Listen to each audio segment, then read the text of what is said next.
च विद्महे विष्णुपत्नी च धीमहि तन्नो लक्ष्मी प्रचोदयात्। ॐ महालक्ष्मी च विद्महे विष्णुपत्नी च धीमहि तन्नो लक्ष्मी प्रचोदयात्। ॐ महालक्ष्मी च विद्महे विष्णुपत्नी च धीमहि तन्नो लक्ष्मी प्रचोदयात्। ஆதிசக்தியின் அருளால் நேரடியில் சமைக்கப்பட்ட உணவை மகாலட்சுமியின் வழியாக பெற்று இந்த தாம்பலத்திலே வைத்து இந்த விஷ்ணுக்கு பரிவார நைவேத்தியம் செய்து அரங்கனான நான் தான் அங்கு எடுத்துச் சென்றேன். அவன் நினைவு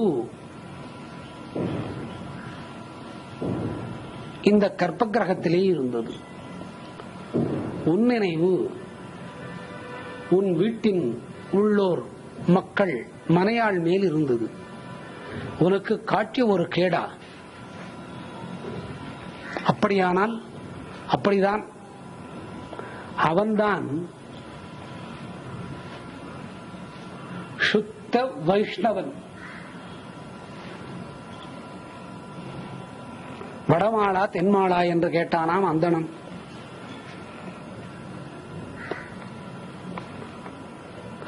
வடமாளோ தென்மாளோ எனக்கு தெரியாது, வைஷ்ணவன்.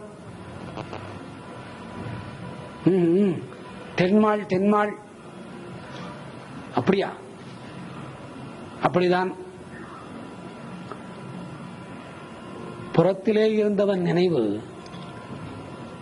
கருவறையிலே இருந்தது. கருவறையிலே இருந்தவன் நினைவு புறத்திலே இருந்தது. நான் என்ன செய்வது? நீ என்ன செய்வதென்றால் எனக்கு காட்சி கொடு. நீதான் மன்னவனிடத்திலே சென்று விட்டாயே, சற்று நாள் பொறுத்திரு பார்ப்போம்.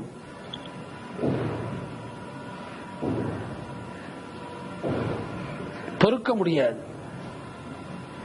நான் மன்னவனே போகிறேன். போ. என்னவென்று சொல்வேன் தெரியுமா? என்ன வேண்டுமானாலும் சொல். இந்த வைஷ்ணவ கோயிலே பெருமாள் விஷ்ணு இல்லை, இங்கே பேய் குடிகொண்டிருக்கிறது. அதுதான் இத்தனை வேலைகள் செய்கிறது. 10 வண்டி பிரசாதத்திற்கு 15 வண்டி பிரசாதங்கள் ஆக்குகிறது. இந்த பேயை நம்பி பூஜை செய்ய வேண்டாம் என்று சொல்வேன் என்று சொல்லிவிட்டான். அப்படியா என்று அறிவு கெட்ட அரசன் எழுந்து நின்றான். இதோ வருகிறேன் என்றான். ஒற்றர் மூலியமாக ஒரு தூது. அந்நிய தேசத்தவன் ஒருவன்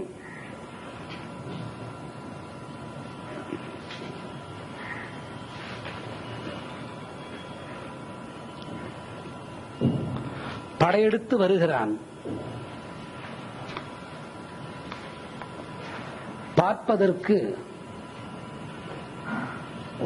ஆங்கிலேயரின் தோரணையிலே இருக்கிறான்.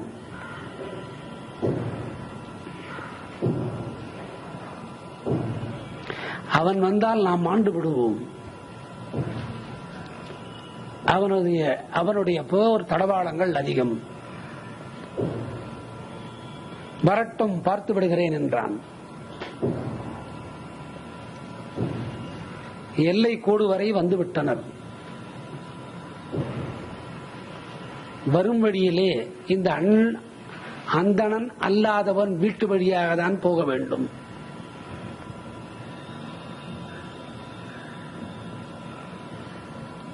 அந்த அந்தணன் அல்லாதவன் வீடு வரை குதிரைகள் வந்துவிட்டது. அந்த அந்தணன் அல்லாதவன் போர்படுக வருகிறது என்று தெரியாமல்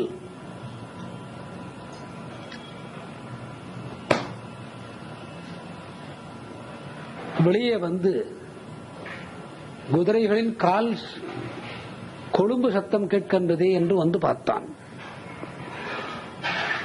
அவன் கண்களுக்கு குதிரை மேல் இருந்த மாற்று தேசத்து மன்னன் அரங்கனாக கண்ணுக்கு தெரிந்தது, விஷ்ணுவாக கண்ணுக்கு தெரிந்தது. உடனே இவன் கேட்டானாம், பிரபு ஏன் இவ்வளவு தொலைவு வந்திருக்கிறீர்கள் என்று. இந்த மொழியை கேட்ட அந்த வேற்றுவ அரசு மன்னவன்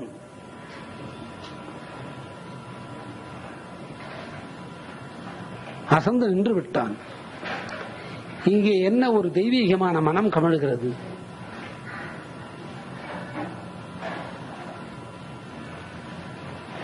குதிரைகள் கடக்க இயலாது போல் இருக்கிறதே.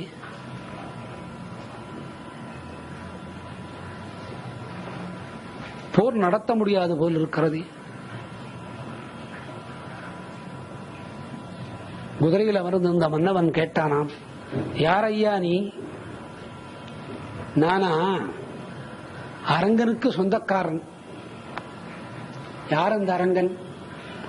உனக்கு சென்னால் தெரியாது, கூப்பிடுகிறேன் வருவான் என்றானாம். லட்சுமியோடு சமுத்திரத்திலே அலங்கார பூஷனாக பேசிக் கொண்டிருந்தான். இது காதில் கேட்டதுதான்.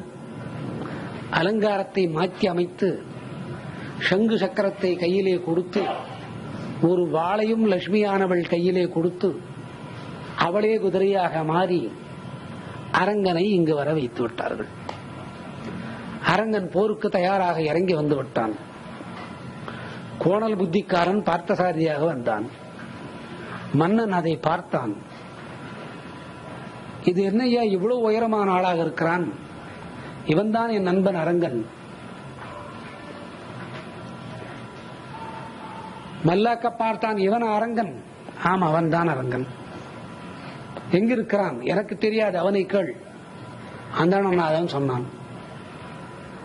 ஹலோ மிஸ்டர், நீர்தான் அரங்கனோ? ஆம், நான் தான் அரங்கன். எங்கே இருக்கிறது? வந்தால் தான் தெரியும். ஏன் உடலெல்லாம் நினைந்திருக்கிறது? அப்படித்தான் நனையும். போருக்கு பயந்து விட்டாயா? இல்லை. நீயும் வந்தால் நனைந்து விடுவாய். அழைத்து செல்வாயா? அழைத்து செல்வேன். வா என்றான்.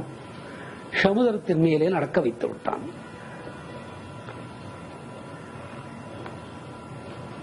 போனால் பஞ்சனை 1000 தலைகள் கொண்டு நாகப்பாம்பு ஒன்று படுத்திருந்தது. அது பஞ்சனையாக இருந்தது. அங்கே ஒரு அழகான பெண். அதிர்ந்து விட்டான். என்னப்பா, இதுதான் தேவலோகமோ? ஆமாம், இதுதான் தேவலோகம். இதுதான் பார்க்கடலா? ஆமாம், இதுதான் பார்க்கடல். இங்கேதான் அரங்கன் இருப்பான். அந்த அரங்கன் நான் தான். இங்கே சண்டை செய்யலாமா? என்னப்பா இது? அரங்கனை காட்டு என்றால் இங்கே அழித்து வந்து விட்டால் நான் தான் அரங்கன் என்றான். அந்த மாற்று ஜாதிக்காரன் கேட்டானாம், என்னை ஏன் அழைத்து வந்தாய் இங்கே? நீ தெரிந்தோ தெரியாமலோ என் பெயரை அரங்கன் என்று சொல்லிவிட்டாய், விஷ்ணு என்று சொல்லிவிட்டாய். நீ யாரானாய்? சுத்த வைஷ்ணவனாகி விட்டாய், என் பக்தனாகி விட்டாய். பார் என்னை என்றான். இறைவன் என்று தெரிந்து கொண்டான். உடனே மகாலட்சுமி இறங்கி வந்து அவனுக்கு வேண்டிய பணிவிடைகள் செய்தான். மனம் மகிழ்ந்து விட்டான். எப்படி போவது தரைக்கு என்று கேட்டானாம். என் மனைவியிடம் கேள் என்றானாம் அரங்கன். எப்படி தாயே போவது? அவன் அரங்கி என்றால் நீ அரங்கியா? ஆமாம். இந்த தாமரை மலரை கையில் வைத்துக் கொண்டு நேரே புறப்படும். தாமரை மலரை கையில் வைத்துக் கொண்டான். நேரே தரைக்கு இறங்கி வந்து விட்டான். தரைக்கு இறங்கி வந்தவன் இந்த வைணவன் அல்ல, அவன் காலிலே விழுந்து, இந்த தேசத்திற்கா நான் போர் தொடுக்க வந்தேன்.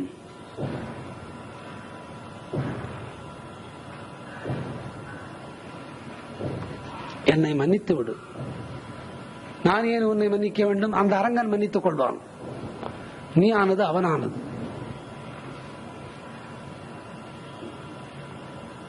மன்னிப்பு எங்கே கேட்பது? இந்த ஊர் மன்னனிடத்திலே போய் கேட்டுக்கொள். மன்னனிடம் ஓடினான். அபச்சாரம் செய்துவிட்டேன். இது வைஷ்ணவர் வாழும் இடம் என்று தெரிந்து கொண்டேன். நான் உன்னோடு சமாதானமாக இருந்து என் தேசத்தை உனக்கு எழுதிவிட்டு போகிறேன் என்றாராம். இந்த நிலைதான் சமுத்திரத்திலே சிங்கார அலங்காராக இருக்கக்கூடிய விஷ்ணு. இந்த வைணவன் அல்லாதவனுக்கு தாய் உள்ளம் கொண்டு ஆதிசக்தியின் வழியாக உணவை தயாரித்து மகாலட்சுமியின் வழியாக அந்த வைணவன் அல்லாதவனுக்கே கொண்டு வந்தான் அரங்கன். அரங்கனுக்கு வயிறு வலிக்குமே என்று நினைத்தான். அரங்கன் என்று சொல்பவனும் விஷ்ணு என்று சொல்பவனும் வைணவன் ஆகிறான். அங்கே கீழ் ஜாதி மேல் ஜாதி இல்லை.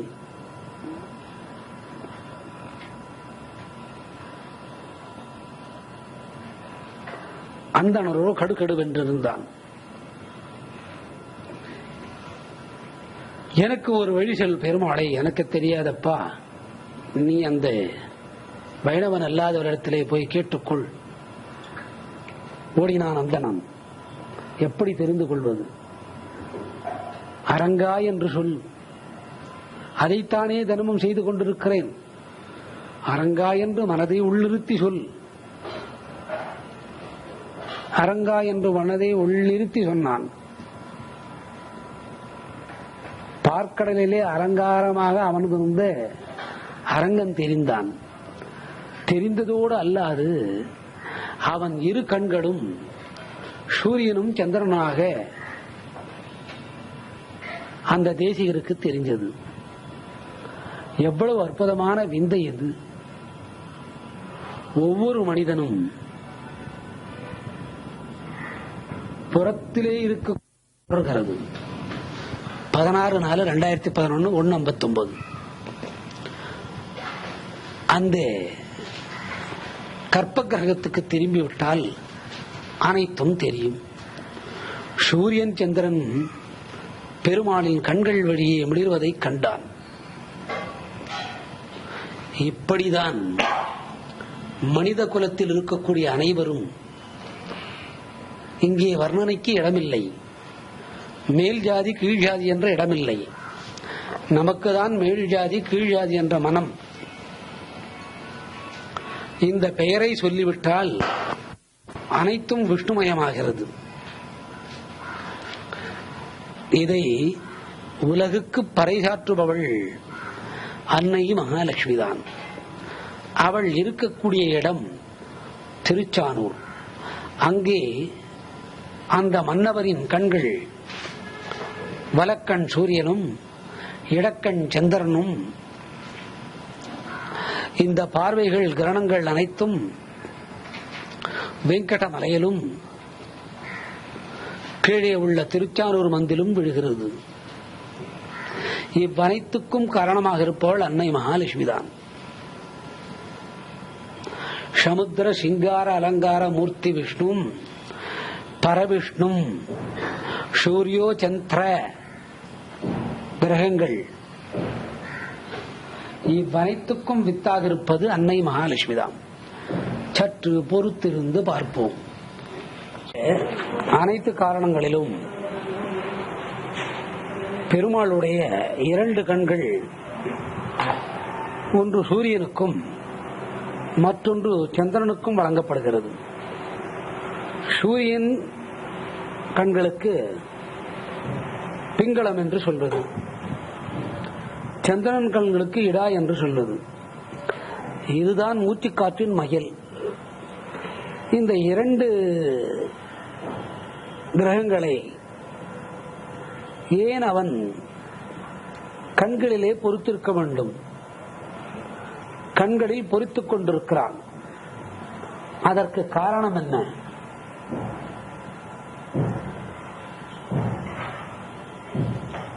பொதுவாக இறைவனை அலங்கரித்து பக்தனானவன் இறைவனுடைய சேவையை சாதிக்கிற பொழுது வைஷ்ணவ சம்பிரதாயப்படி சந்தோஷம் அடைகிறான். ஆனால் அந்த இறைவனின் கண்கள் யார் மேல் விழுந்தது என்று இந்த பக்தனுக்கு தெரியாது. தெரியுமோ? தெரிவதற்கு நியாயமில்லை. பார்க்கடலிலே படுத்திருந்தான், பள்ளி கொண்டு சிரித்துக் கொண்டிருந்தான். ஏன் சிரிக்கிறார் என்று அம்மை புரிந்து கொண்டாள் மகாலட்சுமி. பயணமல்லாத ஒருவன்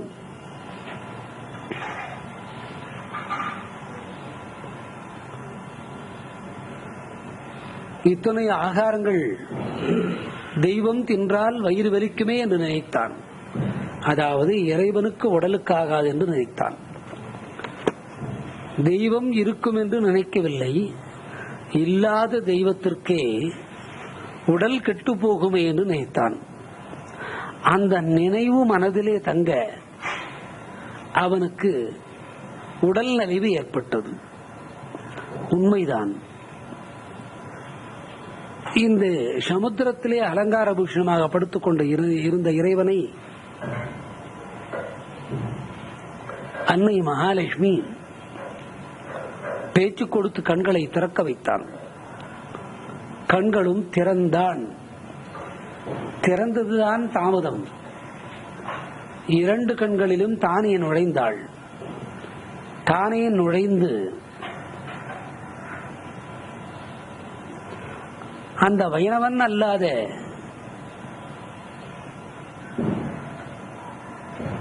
மனிதன் மேல் மகாலட்சுமியின் 2 கண்கள், அரங்கனின் 2 கண்கள், 4 கண்களின் பார்வையை விழும்படி செய்தவள். விழுந்தவுடன் வைணவன் அல்லாதவன் உடல் நலிவு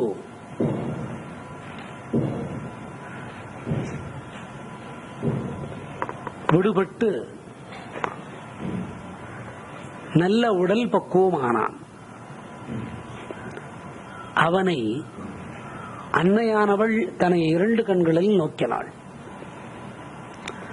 அவன் அரங்கனை விட அழகாக காணப்பட்டான். பக்தனை அலங்காரம் செய்து பார்ப்பது அன்னைக்கு பிடிக்கும். இதை பொய் என்பீர். இல்லை, உண்மை, இதுதான் சத்தியம். ஒரு வீட்டிலே 4 ஆண் குழந்தைகள் இருந்தால் அந்த ஆண் குழந்தைகளை பெற்றெடுத்த பெண் மகராசி ஒரு ஆணை பெண்ணாக அலங்காரம் செய்து பார்த்து மகிழ்வார். ஒரு வீட்டிலே 4 பெண் குழந்தை இருந்தால் ஒரு பெண் குழந்தையை ஆணாக அலங்கரித்து பார்த்து மகிழ்வார். அதுபோன்றுதான் மகாலட்சுமி கூட அந்த வைணவனல்லாத ஒருவனை வைணவனாக்கி, உத்தம வைணவனாக்கி, அவனை பிராமணன் என்ற தகுதிக்கு வரவேற்று மகாலட்சுமியாக உயர்ந்து நிற்கிறாள். இவளின் கண் பார்வையால் அந்த பக்தன் அலங்காரம் செய்து கொள்ளும் வாய்ப்பையும் பெற்று அலங்காரம் செய்து கொண்டிருந்த பொழுது அன்னையும் பார்த்து மகிழ்ந்தார்.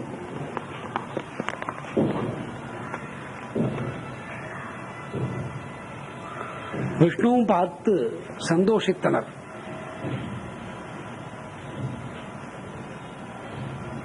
இருவரும் ஒன்று சேர்ந்து இவனுக்கு உடையழகு போதாது என்று நினைத்தனர். இந்த 4 கண்கள் மன்னவன் மேல் விழுந்தது.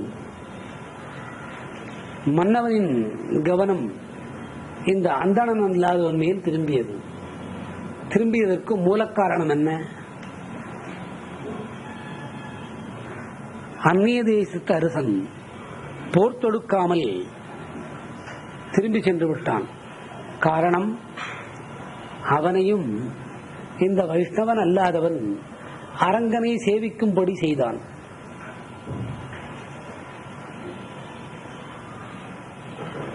போரும் நின்றது. அந்த அந்நிய நாட்டு அரசனும் வைணவ பக்தன் ஆகிவிட்டான். ஒரு நாள் இந்த அந்தணன் அல்லாதவன் கேட்டானாம், அவன் மாற்று ஜாதிக்காரன், அவன் ஏன் உன்னோடு இணைந்தான் என்று கேட்டானாம் இந்த அந்தணன் அல்லாதவன். அதற்கு அரங்கன் சொன்னானாம், நீதானடா இது அரங்கனின் வேலை என்று அவனிடம் சொன்னாய். அவன் அரங்கனோ கிரங்கனோ என்று சொன்னான்.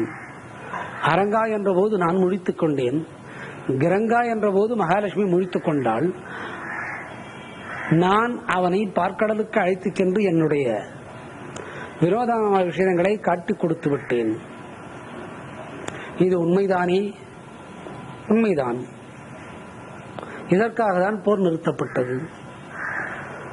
இதன் காரணமாக மன்னவனின் பார்வை இந்த அந்தணன் அல்லாதவன் மேல் விழுந்தது.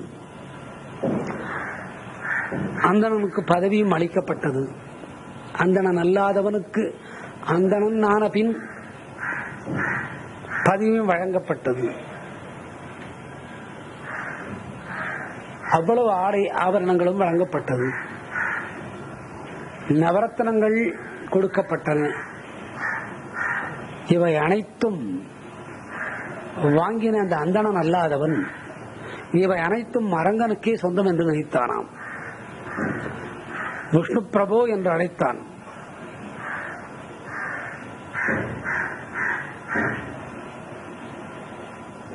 மறுபுறம் ஒரு குரல்,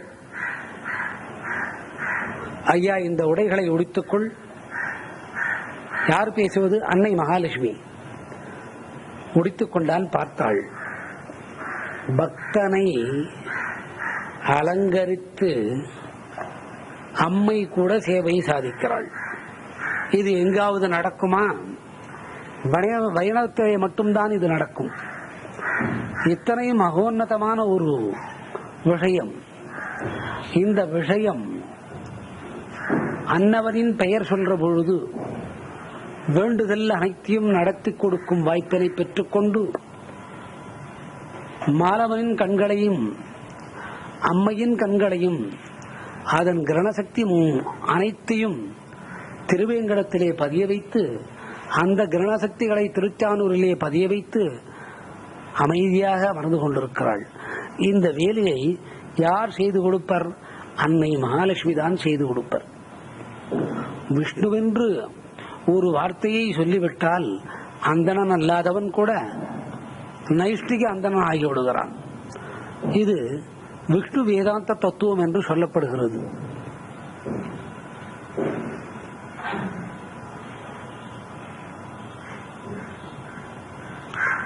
இதுதான் மகாபிரபுவின் அந்தரங்க விஷயம். மகாபிரபுவின் அந்தரங்க விஷயம். ஒன்றுமில்லாத ஒன்றுக்குள் இறைவன் ஜோதிமயமாக இருப்பது. அந்த இறைவன் ஜோதிமயமாக இருந்து மனிதருக்குள் புகுந்து கொள்வது. இது அந்தணன் அல்லாதவன் அறிந்தான். அந்த தேசிகர் அறிந்தது அனைத்தும் உள்ள இடத்திலே இறைவன் ஜோதியாக இருந்து அதற்குள் அவன் நுழைந்தான். யார் இதிலே வலிவு பெற்றவர்கள்? அந்தணன் அல்லாதவன் தான் வலிவு பெற்றான்.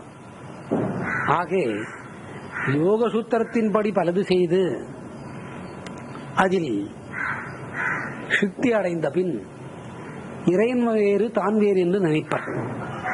கடைசியில் இறைவனின் உருவம் மறைந்து ஒரு நெருப்பு கூடமாக காணப்படும். அதற்குள் இவன் புகுந்து போவான். புகுந்தவனுக்கு கூட பிறப்புண்டு, புக வைத்தவனுக்கும் பிறப்புண்டு. ஆனால் மனிதன் இங்கே ஜோதியாகி இறைவன் அந்த ஜோதியை உருவத்தோடு மனிதனுக்குள் புகுவதுதான் அலாதியான பிரேமையானது. அவன் அந்த வேலையை செய்வதற்கு ஒரு துணையாக இருப்பது அன்னை மகாசக்திதான். அவள் அமர்ந்து கொண்டிருக்கக்கூடிய இடம் திருச்சானூர் மந்திர். இந்த தத்துவங்களை தெரிந்து கொள்ள திருவோணத்திலே அவளை தரிசனம் செய்தால் போதுமானது. சற்று பொறுத்திருந்து மீண்டும் பார்ப்போம்.